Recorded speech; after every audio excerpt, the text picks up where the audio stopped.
Menurut prediksi Gazzetta dello Sport, Handanovic akan main di partai melawan Udinese nanti. Handanovic terakhir kali ada di bawah Mistar itu 1 Oktober. Saat itu Inter kebobolan melalui tendangan Dybala yang dianggap harusnya bisa ditepis oleh Handanovic. Tapi si Handa malah melongo. Cerewetan ceking kita, nyerewetin apa aja.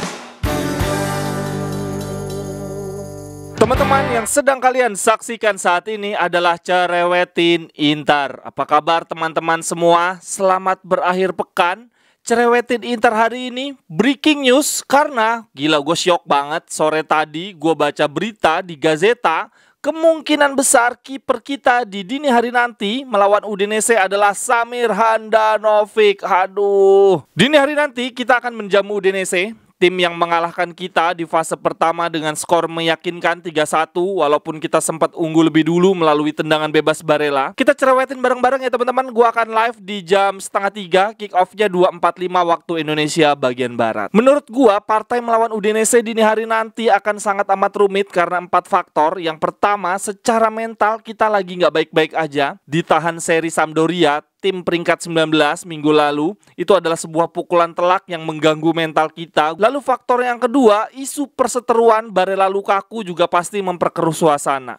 Betul bahwa mereka sudah berdamai, sudah makan siang bareng Inzaghi bertiga, lalu tidak ada denda untuk mereka berdua. Tapi di satu sisi dari banyak media memberitakan bahwa ruang ganti jadi terbelah. Ada beberapa pemain yang mengungkapkan bahwa mereka setuju sama Lukaku, bahwa selama ini Barella tuh nyebelin. Ternyata selama ini banyak pemain yang gak suka dengan gesturnya Barella, tapi gak berani mengungkapkan seperti Lukaku. Nah, gue khawatir ketika para pemain lain akhirnya ikut buka suara mengkritik Barella, itu berefek ke permainannya Barella ya. Semoga enggak. Coba kita lihat nanti malam di pertandingan lawan Udinese. Lalu faktor yang ketiga, tekanan yang kita terima semakin besar karena Napoli dini hari tadi sudah bertanding dan menang. Poin mereka makin jauh. Kita semakin dituntut untuk menang melawan Udinese. Lalu faktor yang keempat, menurut gue faktor yang paling besar, selang 3 hari setelah kita melawan Udinese, kita akan melawan Porto. Partai lawan Udinese penting dan partai melawan Porto pun sama pentingnya. Beberapa pemain kita nggak punya stamina yang oke, nggak bisa bermain 3 hari berturut-turut. Artinya Inzaghi harus mikirin rotasi. Berdasarkan beberapa media yang gue baca, dikatakan bahwa Inzaghi kalau bisa menyingkirkan Porto,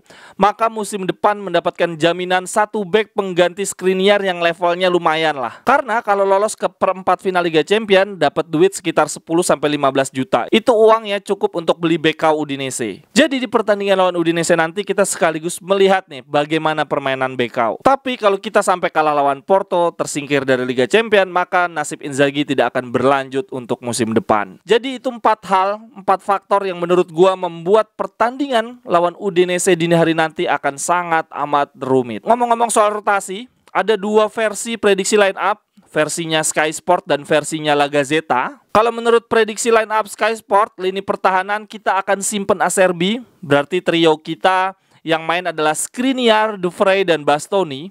Lalu di lini tengah kita akan memainkan Brozovic dari menit awal. Fakta menariknya adalah terakhir kali Brozovic main sejak awal adalah 5 bulan yang lalu ketika kita menghadapi Udinese. Jadi pas banget ya, terakhir kali Brozovic main sejak awal tuh ketika melawan Udinese 5 bulan yang lalu. Lalu Brozovic comeback ketika pertandingan lawan Udinese lagi. Kalau menurut data Sky Sport, ternyata ini adalah untuk pertama kalinya Brozovic absen sangat lama ketika dia membela Inter. Di musim ini Brozovic masuk line up 12 kali, tapi dia main totalnya cuma 7 kali. Artinya ada 5 pertandingan Brozovic cuma duduk anteng di bench. Lalu di musim ini Brozovic tidak main karena cedera sebanyak 10 pertandingan. Wah, ini banyak banget. Sebetulnya di musim 2016-2017, di musim keduanya Brozovic bersama Inter, dia sempat absen cedera 15 pertandingan, jauh lebih banyak dibandingkan musim ini. Tetapi di musim tersebut Brozovic cuma 3 kali duduk di bench tanpa bermain sama sekali. Sisanya dia bermain terus. Beda banget sama musim ini.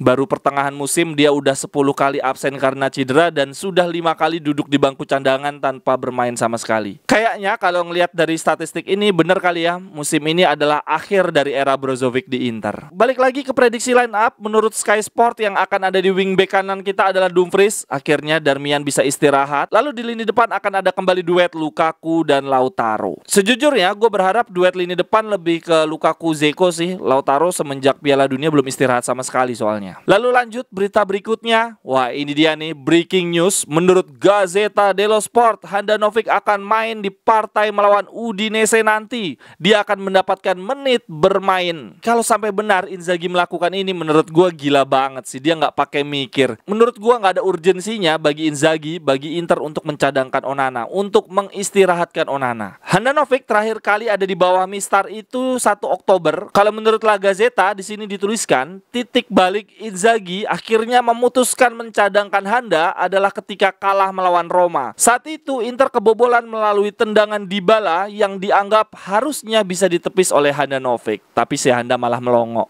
Ketika Handanovic main, total Inter 4 kali menang, 4 kali kalah, total kebobolan 13 kali. Banyak banget. Nah, kalau dini hari nanti Handanovic benar-benar main, itu adalah pertandingan ke-448 Handanovic bersama Inter.